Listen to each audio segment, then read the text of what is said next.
ये देखिए भाई, ये संतोष कुमार जी हैं। काशीराम यहीं अपने बगल में रहते हैं और इनको मैंने अखिलेशपुरम सोसाइटी वार्ड संख्या 5 में सदस्य के रूप पर जोड़ा है, परिवार के रूप में जोड़ा है। और आज इनसे मुलाकात हुई। आप देख पा रहे हैं, देखिए ये वाली बढ़िया दवा लाए हैं और मात्र इन्होंने दवा की जो कीमत है 600 रुपया है और आधी बोतल बची थी तो इन्होंने 300 रुपया ही चार्ज किया, कोई दूसरा चार्ज नहीं करता। और इनके इस उपाय से देखिए, इनका जो साथी है, आपका क्या नाम बेटा है? परतोष। ये परतोष जी इनके साथी हैं। ये देखिए आप मशीन से जो है कितना बढ़िया सुंदर छिड़काव कर रहे हैं। घास और सरपत जो आपके रास्ते की बाधक है, सांप हैं, बिच्छू हैं, ये सारे चीज़ें इस धूप में छिड़काव कराएंगे, ख़त्म हो जाएगी। फिर बता रहा हूँ, बहुत सस्ते दाम पे करते हैं। ये केवल अपना दवा का पैसा लेते हैं और मात्र छिड़काव का 100 रुपया लेते हैं। ये देखिए लगभग मान के चलो कि 50 से 100 मीटर में छिड़काव कर रहे हैं और इन्होंने दवा की केवल आधी कीमत 300 रुपया मात्र हमसे लिया है और 100 रुपये में छिड़काव कर दे रहे हैं। ये हमारी अखिलेशपुरम से जोड़े गए हैं। हमने कहा बेटा चार्ज तो वैसे इनका बहुत होता है, परंतु इन्होंने परिवार की भावना से कार्य किया है। कहा दादा जब आप इतनी अच्छी समाज की सेवा कर रहे हैं तो मैं संतोष कुमार जी हूँ, मेरा तो नाम ही है संतोष कुमार, मुझे संतोषम परम सुखम, इसलिए संतोष की भावना से कार्य कर रहे हैं। और वास्तव में यह कार्य नगर पालिका प्रशासन को करना चाहिए, मगर चूँकि भैया मैं फ़ौजी हूँ, एक ही चीज़ सोचता हूँ, ये मत सोचो देश तुम्हारे लिए क्या करता है, ये सोचो देश के लिए तुम क्या करते हो। अगर मैं गुटखा खाता, पुड़िया खाता, गंदी मेरे अंदर आदतें होती तो दिन भर में 100-100 रुपये का गुटखा खा जाता, परंतु गुटखा हाँ पहले खाता था और 2020 के बाद सच्चे मायने में समाज सेवा करने की इच्छा प्रबल हुई। फ़ौजी आदमी हूँ, रक्षा मंत्री जी बोलते हैं फ़ौजी कभी रिटायर नहीं होता, तो ये सत्य है। और इस वजह से ऐसा लगा कि समाज सेवा के लिए साथियों देखो पैसा लगता है तो लगता है। अब जिससे चंदा मांगो, कई बार हमारी सोसाइटी में मैंने आह्वान किया, लोगों ने चंदा भी दिया। बहुत सोसाइटी के लोग मुझे प्यार करते हैं और इस अखिलेशपुरम वार्ड संख्या 5 की सोसाइटी में हर घर का बच्चा बच्चा, वहाँ का एक एक व्यक्ति कहता है कि फ़ौजी दादा सूबेदार हरिहर प्रसाद शुक्ल जी हमारे रोल मॉडल हैं। तो इसलिए कहता है कि वो जानता है कि फ़ौजी दादा देश की सेवा सच्चे मायने में करना चाहते हैं। तो कृपा करके आप लोग भी माननीय हमारे संतोष भैया को बुलाएं और हमारे काशीराम के रहने वाले हैं, ये अपने साथी के साथ आप तक पहुंचेंगे। अखिलेशपुरम वार्ड संख्या 5 में जुड़े हुए हैं, इनका नंबर भी उपलब्ध है, इनका ये वीडियो भी उपलब्ध रहेगा। आप सब भी अखिलेशपुरम के जो रास्ते हैं केवल अपने दरवाजे पर नहीं, ये देखिए मैंने बताया ना कि मैं गुटखा नहीं खाता हूँ, तो समझ लो उसी गुटखे के पैसे के भाग को दान कर रहा हूँ। तथा कुछ हमने अपने पास समाज सेवा के लिए, फिर बोल रहा हूँ पैसा लगता है तो पहले कुछ पैसा कमाइए और फिर समाज पर पैसा अपनी इच्छा से खर्च कीजिए, क्योंकि हर व्यक्ति को अपनी कमाई का 10% दान करना आवश्यक है। तो ऐसे दान कीजिए, ये दान का सही स्वरूप है, इसी को बोलते हैं दान का सही स्वरूप। परहित सरिस धर्म नहीं भाई, रास्ते से सर्वप्रथम लक्ष्मी नारायण भगवान शिव माता पार्वती चलते हैं और रास्ते को ही साफ करके माता सरवरी ने प्रभु श्री राम साक्षात त्रिलोकाधिपति अखिल ब्रह्मांड नायक प्रभु श्री राम को अपने कुटिया पर बुला लिया था।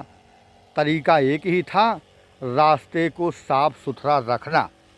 और रास्ते पर अगर आप कचरा रखते हैं, आपके रास्ते आपके द्वारा ब्लॉक किए जाते हैं। फिर चाहे कटा हुआ ताल लगा करके रास्ते पर कोई चीज़ रख करके, ईंटा पत्थर सरिया सीमेंट मोरंग रास्ते के ऊपर रख करके किसी के भी द्वारा किया जाए, चाहे जितना बड़ा आदमी हो चाहे जितना छोटा आदमी है।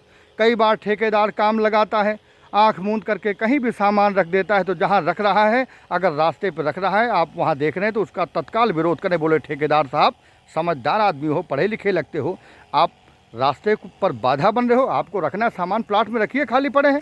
परंतु रास्ते पर 1-1 महीना 2-2 महीना ठेकेदार सामान रख के चुपचाप गायब रहेगा और हम सब मात्र उस परेशानी को सहने पर मजबूर हो जाते हैं। तो जिस तरह से सीमा पार करके घुसपैठिया घुस आता है और आपका जीना हराम कर देता है, नाक पे दम कर देता है, उसी तरह से आपके इसी समाज में तमाम ऐसे लोग जिनके अंदर मूर्खता की पराकाष्ठा है, बहुत बड़े आदमी हैं, मोटी मोटी सोने की चेन पहनेंगे, बड़ी बड़ी गाड़ियों से चलेंगे, मगर वो काम भी बड़ी बेवकूफ़ी वाले, मूर्खता वाले, उल्लू के पट्टे वाली करते हैं। क्या करते हैं? गाय नहीं पालेंगे, न गाय का दूध खाएंगे, कुकुर पालेंगे और बोलेंगे गाय का शुद्ध दूध मिलना चाहिए, तो फिर यमलोक से यमराज आएंगे, उनको शुद्ध दूध पाल करके दे देंगे। तुम कुकुर लोग को भेज दोगे तो अच्छा दूध तुम्हें यमदूत आके पिलाएंगे, पियो वही नकली यूरिया का दूध। तथा जहाँ भी काम लगाएंगे बड़े आदमी हैं तो वो क्या करेंगे? रास्ते पे ही अपना सामान डालेंगे। महामूर्खता की पराकाष्ठा है। रास्ते को सदैव स्वस्थ, सुंदर, साफ सुथरा, ये देखिए रास्ते का सुंदर इलाज स्वयं करके दिखा रहा हूँ। कहता हूँ तभी कहता हूँ जब प्रैक्टिकल व्यक्तिगत रूप से करता हूँ। तो अपने दान का दशांश निकालें और ये सिद्ध करें कि यह मत सोचो देश तुम्हारे लिए क्या करता है, ये सोचो देश के लिए हम क्या करते हैं।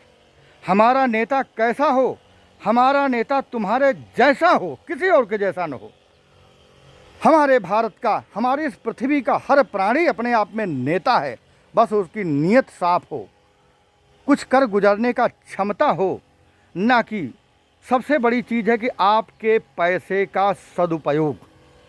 शिव महापुराण की विद्येश्वर संहिता कहती है आप अपने पैसे का दान, अपनी कन्या का दान और अपनी गौमाता का दान योग्य और पात्र व्यक्ति को देना चाहिए। तो आप देख लीजिए पैसे का दान कैसे योग्य और पात्र व्यक्ति को मैं कर रहा हूँ अपने पैसे का दान।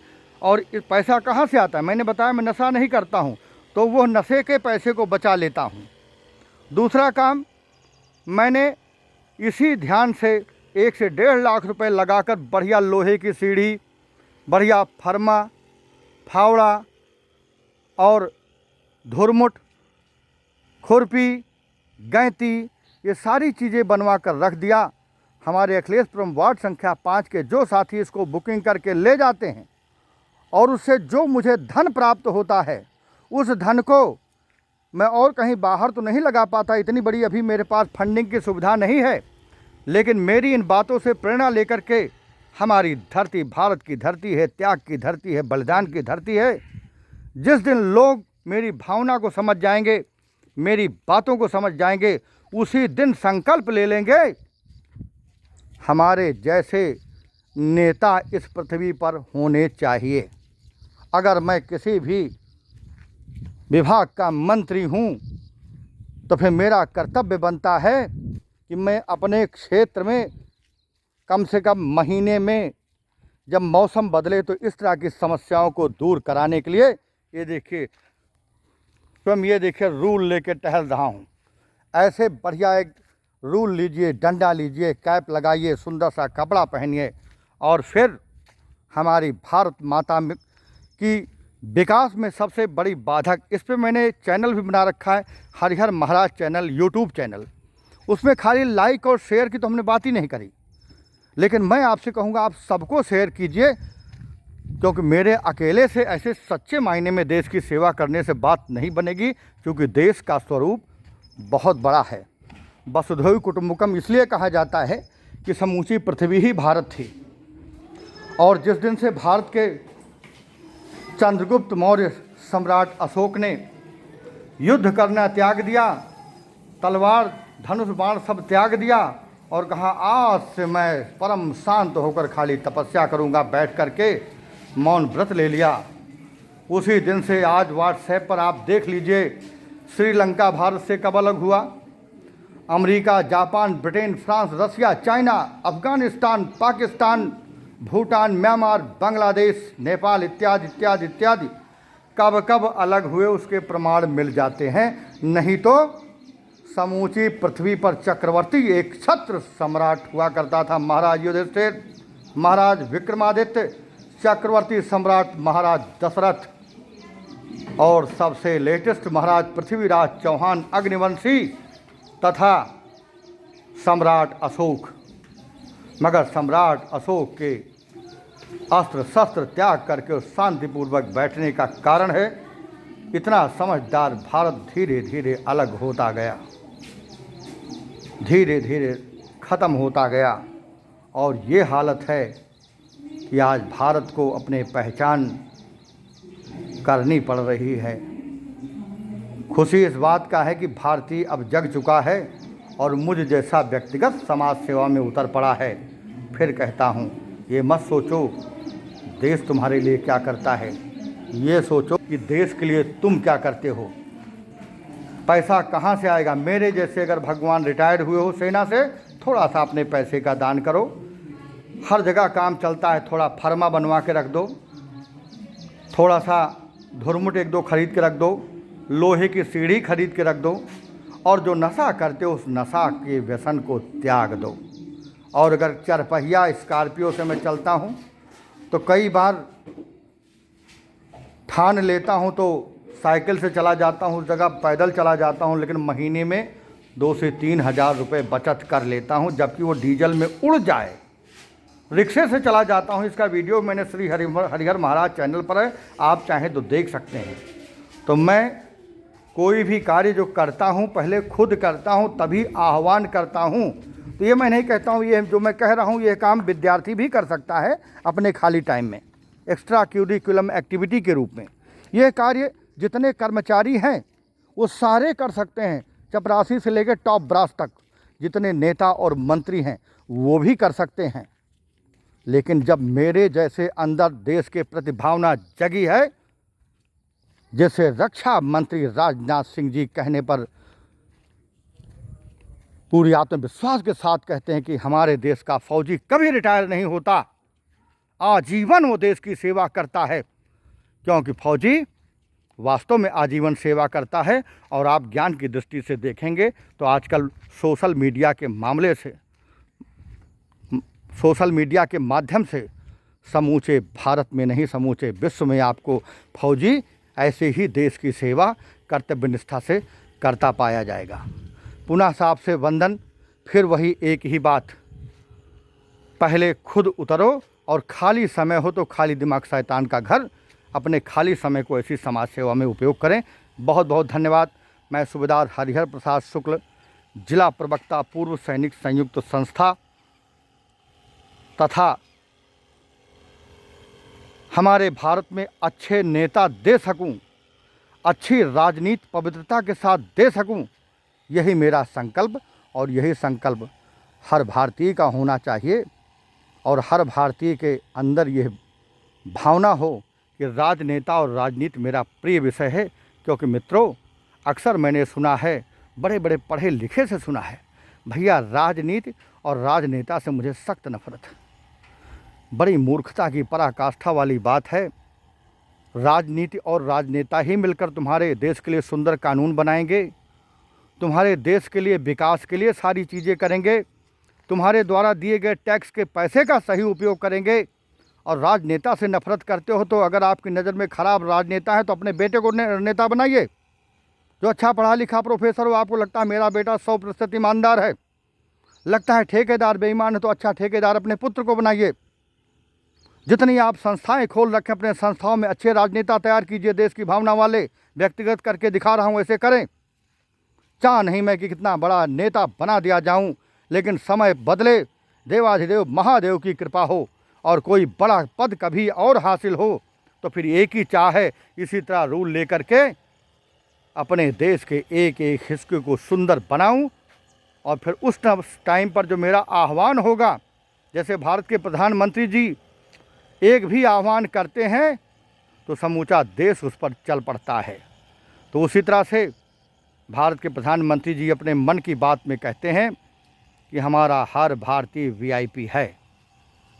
तो उसी वीआईपी में मैं भी आता हूं, और इसलिए वीआईपी में हूं क्योंकि जैसे प्रधानमंत्री जी आह्वान करते हैं उसी भांति मैं भी आप सबसे उन्हीं से प्रेरणा लेकर के आह्वान करता हूं कि अकेले प्रधानमंत्री जी पूरे देश को अच्छा नहीं बना सकते, इसलिए वो कहते हैं सबका साथ सबका प्रयास। तो इसी तरह से छोटा छोटा प्रयास सब कोई कीजिए। हमारे देश में सबसे बड़ी समस्या है कि आज का बच्चा कल का नागरिक है। भारत कृषि प्रधान देश है, परंतु भारत आजकल आरक्षण प्रधान देश बन गया है। हर बच्चा निकम्मा और अकर्मण्य होता जा रहा है। मेरा तो आरक्षण है, मुझे क्या पढ़ने लिखने की ज़रूरत। तो आरक्षण दीजिए। परंतु जिसके घर में खाने को नहीं है, पढ़ने की कापी किताब नहीं है, ऐसी व्यवस्था दे दीजिए, 100% दीजिए। फिर वो केवल एक ही कंडीशन की भारतीय होना चाहिए बस, बाकी कुछ और कंडीशन होने की आवश्यकता नहीं है। यहाँ आगे बेटा है ना, वो वाला आगे तक थोड़ा कर दूँ। हाँ वहीं वहीं वहीं वो घर दिखाए, मतलब आगे वाला सरपत, फिर रास्ता तो बूंदी रह जाएगी ना। तो ये आप देखिए कि इस तरह से समाज सेवा करवाता हुआ ये प्रचार प्रसार 100% इसको खूब प्रचारित कीजिए। लोकप्रियता के लिए भी ये है, बिल्कुल सही बात है। लोग मुझे पसंद करते हैं, लाइक करते हैं, अच्छा लगता है कि मैं मानव जीवन बड़े भाग्य, मानुष तन पावा, बड़े भाग्य से मनुष्य का शरीर मिलता है, मुझे मिल गया, उसका पूरा फ़ायदा मैं उठा रहा हूँ। आप देख रहे हैं समूचे देश में मैं आह्वान बार बार करता हूँ, अगर देश का रास्ता सही है तभी काम बनेगा। ये देखिए, ये भी रास्ता अखिलेशपुरम वार्ड संख्या 5 के अंतर्गत 20 फीट चौड़ा है, दोनों तरफ नाली बनी है। मैं भारत के प्रधानमंत्री जी से, मुख्यमंत्री जी से, समस्त मंत्री जी से, क्योंकि आपके लिए संभव है, बाकी किसी के लिए संभव नहीं है, आप केवल अपनी मन की बात में ये आह्वान कर दें। हमारे जितने अच्छे अच्छे नेता हैं अपने भाषण में हर पटल से ये आह्वान कर दें कि हे 140 करोड़ भारतीयों, अगर रास्ते पे अवैध कब्जा कहीं रखा है तो देश हित में उसे हटा लीजिए। संकल्प ले लें कि हमारे देश के चक्रोट से लेकर के दिल्ली तक कहीं का भी मार्ग 20 फीट से कम चौड़ा नहीं होगा, ताकि किसी शिक्षण संस्थान में आग लगे तो दमकल वहाँ तक पहुँचकर लोगों के प्राणों की रक्षा कर ले।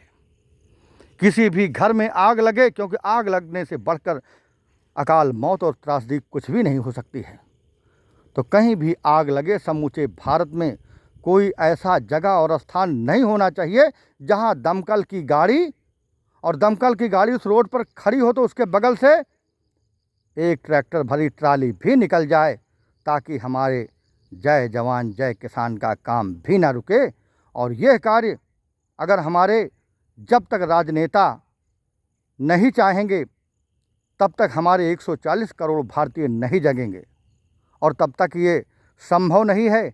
लेकिन हाँ, ये आह्वान तब तक लगाता रहूँगा जब तक कि ये पूरा न हो जाए, और पूरा होने के बावजूद भी करता रहूँगा, ताकि भविष्य में फिर न रोड पर अवैध कब्जा हो जाए, कोई गिट्टी रख दे, कोई मोरंग रख दे, कोई अपनी गाड़ी खड़ी कर दे, कोई ठेकेदार काम करे तो रास्ते पे गिट्टी मोरंग बालू चुपचाप रख दे, ये ना अकल लगाए कि लोग इधर से आएंगे जाएंगे कैसे। बहुत बहुत धन्यवाद, सादर प्रणाम, जय सिया राम, हर हर महादेव।